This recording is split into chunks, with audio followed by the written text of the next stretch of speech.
My introduction here. Hola, hola, ¿cómo estamos? Bienvenidos aquí a Pitboxing, aquí con Jimmy James, diciendo la verdad del boxeo para todos los aficionados que les gusta el boxeo de verdad, aquí en Golden Era, para todos vosotros. Y tenemos a nada menos que a Kalvin Henderson, un prospecto muy bueno de boxeo que está dando mucho nombre en super mediano y es un boxeador. How you doing? ¿Cómo se siente? Bien, your Spanish is good. No, Congratulations. that's it. That's all I know. Okay, cool. All right. So you're a new prospect that's coming up. You seem like you're doing very well right now. And what do you have in store? What's your next fight looking like? Man, first I want to thank God and thank me you for reaching out and being a part of this, man. This is very exciting. Thank you for having me on the show. No But problem. we're 13-0 right now with 9 knockouts. I've been boxing since I was 15 years old, man. I had a fight coming up on NBC in New York back in April, but they pushed that back. And so in the meantime, I had an opportunity to fight on a card actually here where I live at, Northwest Arkansas. And a lot of people around here have never even been to a boxing event or a boxing match. And so a lot of the tickets that I've sold have been people who've never even watched a boxer or, known a boxer. So it's kind of cool to kind of bring that culture to up here in Northwest Arkansas and show them that's a champ right here in Arkansas and making moves, man. So I got that coming up June 5th. I mean, I'm supposed to have a really big fight announcement coming up for July. Okay. So le pregunté qué tipo de pelea tiene ahora y bueno, lo que me ha dicho es que tiene 13 peleas, ahora mismo tiene un empate y en Arkansas no hay nadie que boxee, pues la gente está excitada de verle y pues tiene una pelea muy buena que va a venir aquí. You said what day was the fight? June 5th, June El, 5th. eh, junio 5. Entonces, para todos vosotros, para que miréis boxear, muy bueno. Otra pregunta que le quiero preguntar es, ¿cuánto tiempo, o sea, cuál ha sido la pelea más difícil que has tenido en este momento? What's been the toughest fight you had so far from all the boxers that you faced? Oof, good question, man. We prayed hard for all the fights. And I don't really say it was really a hard fight, but it was definitely one of the most exciting fights. Is when I fought in Philadelphia in December of 2018. And I fought a Philly hometown guy. He was 11-1, I believe, with like 9 knockouts. And so he was knocking everybody out. And I fought him on his card against his judges, against his fans, against his promotion. I went to Philly and did that and knocked him out. Actually broke his over the bone, like my man Canelo, in the 7th round. Ok. So, él dice que tuvo una pelea en Filadelfia en el 2018, esa fue su pelea más difícil y que le rompió el ojo orbital como hizo Canelo Álvarez con su oponente, ¿no? Muy bien. Right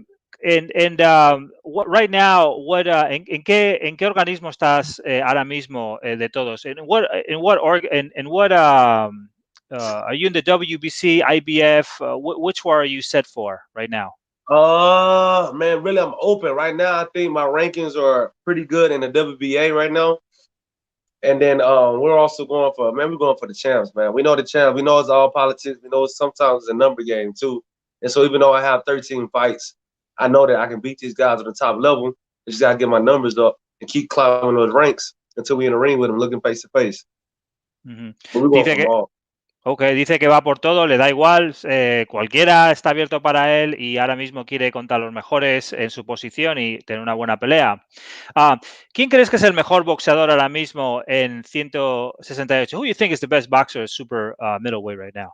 You already know Canelo, man. He's number one right now, man. Not just super middleweight, but in the world right now. I have him number one pound for pound. Oh, really? Yeah. Dice que Canelo Álvarez es el que es el número uno y pues entonces el mejor libra por libra. Pero hay mucha gente que critica a Canelo Álvarez porque no enfrenta contra los mejores y pone ventajas. There's a lot of people who, and I'm one of them, who criticize Canelo Álvarez for actually not fighting the best fighters in his division. For example, Demetrius Sandra, he didn't fight him at 160.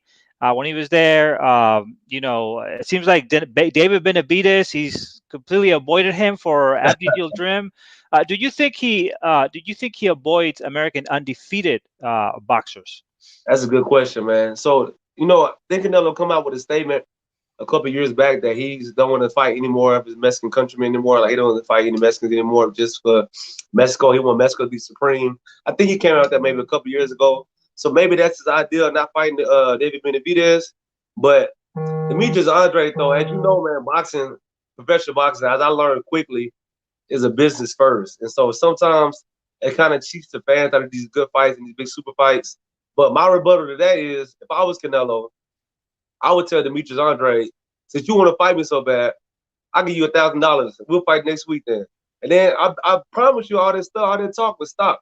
Because people know when you fight Canelo, it's like fighting Floyd back in 2010 and stuff. You're going to get a big payday if people understand that. And so even though Demetrius Andre has skill sets and he's skilled and he's a really good boxer, I don't have him beat Canelo personally. But we never know until they get into the ring. You know what I mean? Mm-hmm. And I respect Demetrius Andre, man. He got a really good skill set. He's southpaw, he's crafty, really good jab, lets his hands go. But Canelo's on another level right now, man. And I'm in the same weight class with Canelo. You know what I mean? So it's hard for me to even say that, but I real recognize real. And so that's my point of view on that. Sí, dice que es un buen boxeador Canelo Álvarez, obviamente Dimitrius Sandra también es un buen boxeador y sabe que es bastante bueno, pero que el dinero, que el negocio, el boxeo es un negocio y al final, de al cabo, pues eso es lo que importa, ¿no? Y pues cualquier dinero que se le ofrezca tiene que aceptar la pelea, en fin. ¿Qué quieres de estos, de los boxeadores fuera de Canelo Álvarez? ¿Quién crees que es el más peligroso? Caleb Plant. From these boxers I mentioned, who do you think it will be like after Canelo Alvarez? Who do you think will be a fight that you will want to have?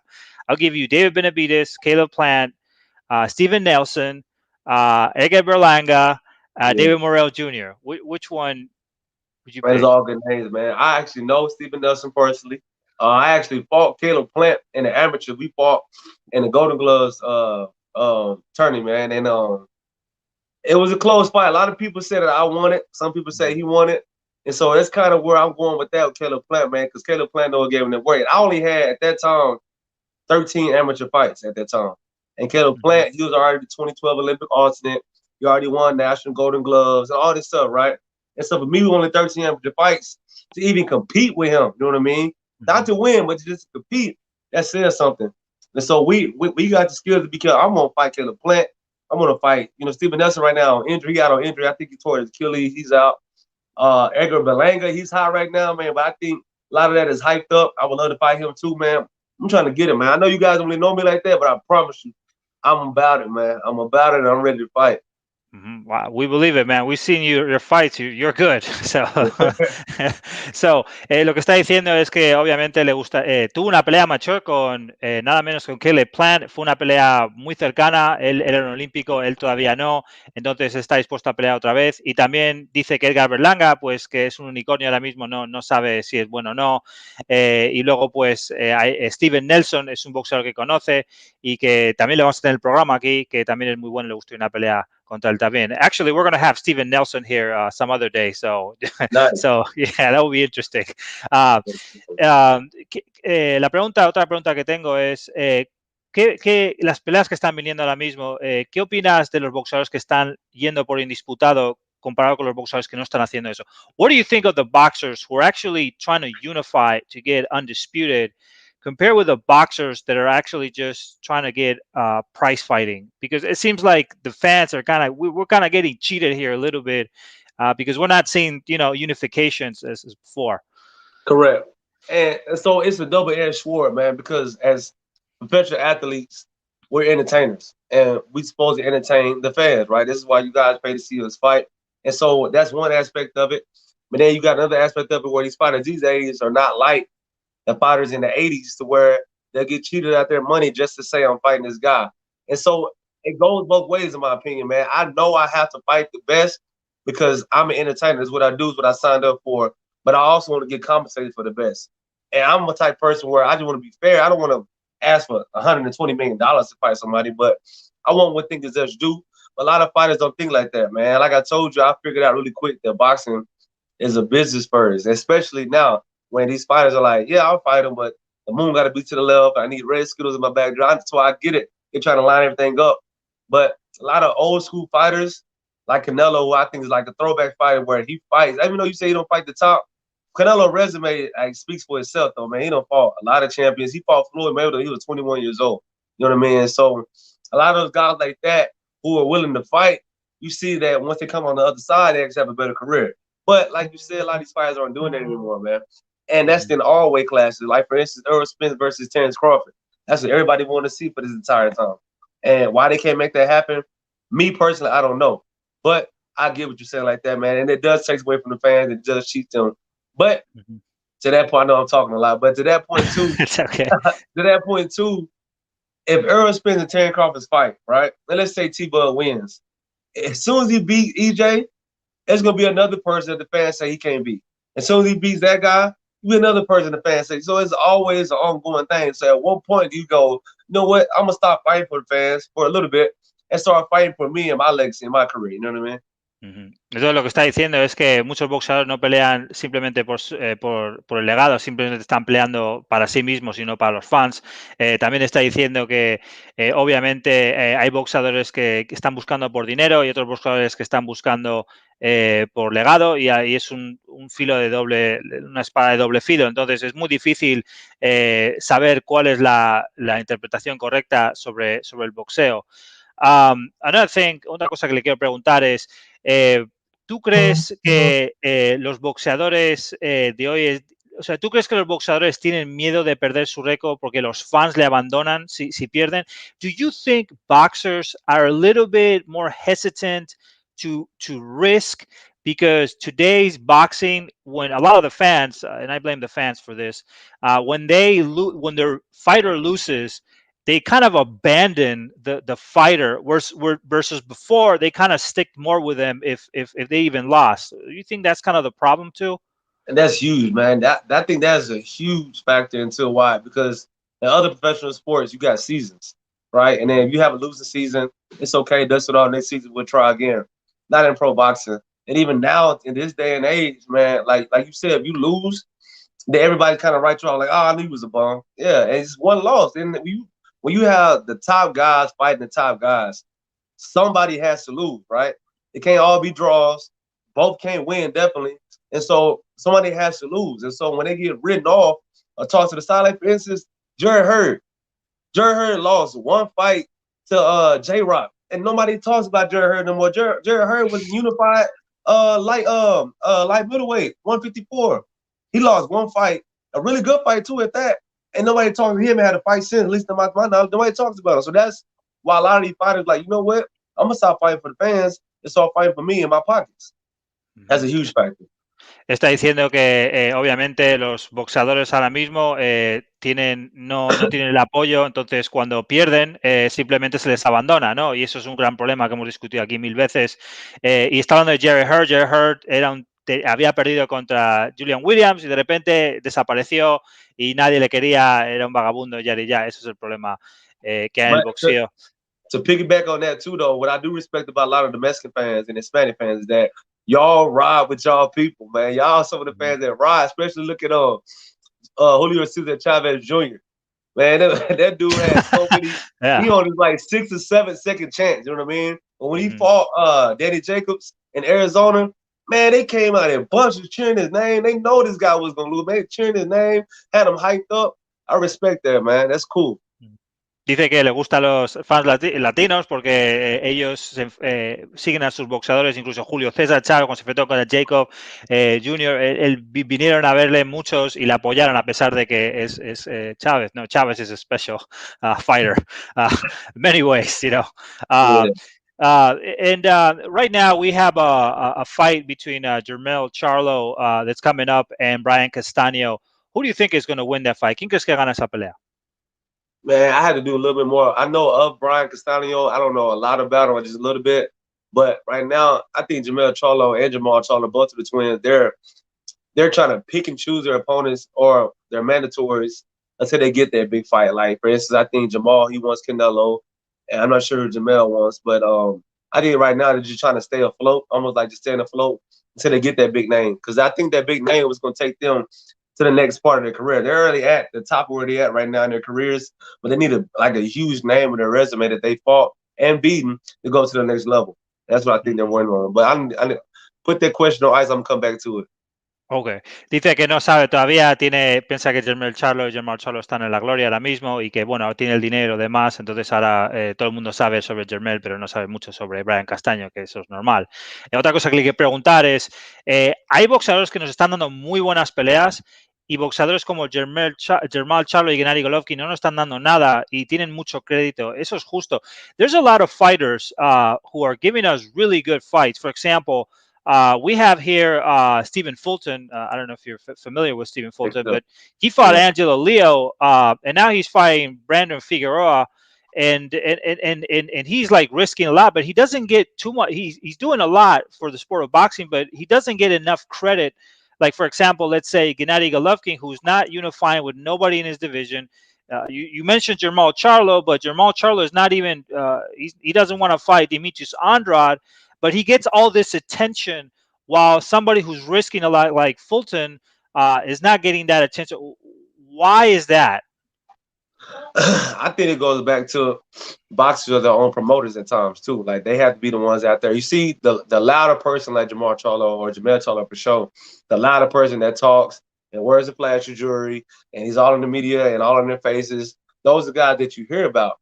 And so when you think about now the social media era that we're in now, like for instance, Devin Haney, he took advantage of that. And so he posted his sparring clips, he posted him getting it. So it's all about PR. It's all about people who knowing who you are, man. Boxing, you can be the best skilled boxer in the world. You can be better than Canelo, better than Muhammad Ali, better than whoever. But if people don't know about you or don't know your name, you ain't getting no money. And that's what's sad about even YouTube boxing now. These guys coming in like Jake and Logan Paul who don't know shit about boxing, but they come in and make six figures off their first two fights. It's because they have an audience behind them. And so it goes back to Stephen Fulton. I know who he is. He's very skilled, but until you get something behind you, a crowd, fans, or a whole movement, then you're going to never get the respect that you need, which is sad, but that's how boxing is. Está diciendo que obviamente necesitas relaciones públicas para ayudarte a expanderte. Si no tienes buenas relaciones públicas, se ha acabado. Puede ser mejor que Mohamed Ali, pero si no tienes si no alguien te está patrocinando bien, pues desgraciadamente nadie te conoce y eso es una lástima. ¿Cuál es tu mejor boxeador de la historia para ti? Who's your favorite boxer in history? In history is going to be Sugar Ray Robinson. Oh, yeah. Dice yes, que Sugar Ray Robinson es el mejor de la historia. What do you think of, for example, Archie Moore, which is a big favorite of mine, and also Henry Armstrong? Do you think also, would you rank him on top of, like, close to Sugar Ray Robinson? Just curious. Yeah, definitely, man. The reason why I say Sugar Ray is because, as you know, everybody knows he fought at lightweight, beat everybody else at lightweight, and nobody else would have fought him. So he went all the way at the middleweight and fought and continue to knock cats out, continue to fight, and just change the whole idea of boxing, man. So when you talk about people legends like Sugar Ray and Muhammad Ali, it's really they was fighting ahead of their times. So the stuff that they were doing in the ring, nobody else was doing, and you can see fighters today using the same stuff they were using way back there in the 40s and 50s. That's when you saw something just like a legend, right? But Henry Armstrong, definitely a legend, man. It's like you say Archie Moore. That's cool that you like Archie Moore, man. But those guys, they always fought and did things that nobody else was doing. Like, for instance, Muhammad Ali, when he would dance and keep his hands down and move, all the boxing coaches and boxing writers, analysts were like, you do not do that. You don't fight like that. You don't do that. You don't do that. And when he was doing it and being successful with it and knocking everybody out, then they changed the whole game. And that's what those guys like Sugar Ray Robinson and Muhammad Ali did to the game. They did everything wrong, but they made it right, like Roy Jones and Mike Tyson. Dice que él hizo todo lo correcto y que obviamente era muy bueno en su época y que él cambió el juego con Muhammad Ali también y Sugar Ray Robinson obviamente era un gran boxeador y obviamente es lo que nos está enseñando ahora mismo. Entonces, ¿cuándo crees que vas a tener cuándo crees que te van a dar una muy buena pelea? Especialmente cuando estamos en un boxeo donde la gente evita a otros boxeadores. When do you think you're going to get a good fight, knowing that a lot of boxers are avoiding certain boxers when they feel they're risky? When do you think you're going to get that good fight? That's a good question, man. So in boxing, as you know, usually you fight amateur and then you make the Olympic team. You fight in the Olympics, you get this big time promoter with a lot of money, put money behind you, right? And so when you don't technically go that route, things get a little tricky because we was ranked number 4 in the country as an amateur when I was in USA's. I was ranked number 4 in the country. I fought for Team USA, all this stuff. We went to Olympic trial qualifiers, I got disqualified because I got headbutted and got DQ'd at the tournament. And so we had the caliber and the talent to be an Olympic fighter, but then to have the money backing from the big time promoters. So now you're in a weird limbo. Now you got all this skill. You know you can fight. There's no money pushing behind you. Fighters won't take that risk against you because they know that you can fight and they know they'll mess up. Even the big time matchmakers like Top Rank Matchmake, Golden Boy Matchmakers, they know who can really fight and who can't fight. And so even though I'm fighting out of Arkansas, they wouldn't dare call my phone and say, hey, I got this guy. He's 12-0, he's 13-0, let's fight. They wouldn't do that because they know that. They're going to mess up all their money. And so now you have this weird part to where you have to be the B-side on fights and sometimes stay busy fights to stay active until you do finally get that phone call. Because we know as long as we keep knocking cats out and keep climbing those ranks, eventually they're going to have to call us. And when they do call us, we're going to be ready. That's right. Yeah. Está diciendo que técnicamente, mientras que él siga ganando peleas, él tiene que estar ocupado, porque si no, pues es como es, y él va a estar noqueando a boxeadores, intentando hacer su boxeo y ganar. Y pues ellos saben quién es, los promotores saben quién es, pero no le van a llamar hasta que ellos piensen que hasta que él sea ya conocido y no pueda ser evitado. ¿Cuál sería tu boxeador preferente para ti para pelear en este momento? If you had to choose a fighter right now in your division, what fighter would you want to fight? Ooh, that's a good question right there, big dog. Man. Top 10. You go down the rankings, man. Like our skills and our skill set match up really well, man. Right now we got our eyes set. We want to eventually get to where we can fight for the IBF for Caleb Plant or fight for WBA. I think Canelo has WBA right now. Man, there's no specific person per se that I want. I'm taking one fight at a time, man. But I promise you, man, we want the big dogs, man. We want the big dogs. We want to be on TV and show everybody that skill set. I know once we get our TV fight, which may be next month, our TV fight, the whole world going to see the same thing that we already know. Dice que no tiene preferencia ahora mismo. Hay muchos boxeadores. Caleb Plant sería probablemente uno de ellos para boxear contra él. Obviamente Canelo Álvarez le gustaría. Pero bueno, está simplemente trabajando y a lo mejor tiene una pelea en televisión nacional este próximo año y esa será la primera. ¿Tú crees que vas a subir también más adelante a 175 y a 175 para pelear con los boxeadores ahí? Do you think in the future, knowing your weight class, do you think you will jump to 175 at one point once you're done with 168? Are you planning on that further on? Yeah, definitely, man. And I have a really old school boxing guy in the gym. He had over 60 professional fights. I think he's 58 now. And he always tells me that my skill set travels. And so he said, man, eventually he keeps telling me you're going to move up to 175. And maybe down the road I can see that. But I'm so focused on right now, 168 right now. And I'm making the weight really easily. I'm staying in shape all year long. I walk around 180, 182 max. And so it's not a bad wake up to 68. And so right now I'm focused on this, but I could definitely see 175 in the future. I mean, I sparred way up to heavyweight. I sparred a guy last month that was 16-0 with 16 knockouts at the heavyweight division, man. And so like the weight is not really a big deal. I just make sure I stay focused on what I need to do. And that's 168 right now. Se dice que el peso no es lo que importa, 168 es su peso ahora mismo. Hizo sparring con un boxeador que tenía 16 peleas, 16 KOs, que era peso pesado y que obviamente pues eso le viene muy bien como experiencia. ¿Tienes algún mensaje a tus fans o de boxeo latinos que vas a tener ahora? Do you have any message to the Latino fans that you're eventually going to have with channels like mine trying to promote you, help you out? Heck yeah, baby. Parate. That's what I got to say. Parate. Get behind the champ, man. Get behind the champ, man. I promise you, I'm a throwback fighter, and I'll fight with a lot of heart. I fight with a lot of grit, man. And I ain't really the type to kind of sit back. You know, a lot of flashy black fighters, man, they known for fast hands and being slick and sit back, man. No, I like it up close and personal, man, right there in the grind with you. So I'm a fan-friendly style. I like to fight. Check me out, man. Y'all might dig it too. Dice que le miréis sus peleas, tiene un estilo que le gusta entrar dentro y pelear, tienes estilo de Philly también, de Filadelfia, que es un buen boxeador, son buenos boxeadores y obviamente es muy bueno. Y obviamente tenéis que mirar más sobre Kalvin, es muy buen boxeador y echarle un vistazo. So I'm telling everybody, check him out. You're a really good boxer and you should get more attention. You know, I think you really should. You know, it's that's how boxing is. You should, you're good, man.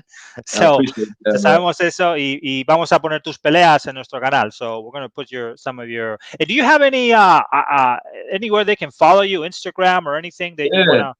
On IG, it's Kalvin, Kalvin Henderson. Facebook, Kalvin with the K, Hot Sauce Henderson. And Twitter is Sauce Henderson. Pues lo habéis escuchado, ahí es donde puedes seguirle, en Kalvin Henderson, en IG, también en Facebook también, Hot Sauce también, salsa caliente, ¿no? Ahí para vosotros.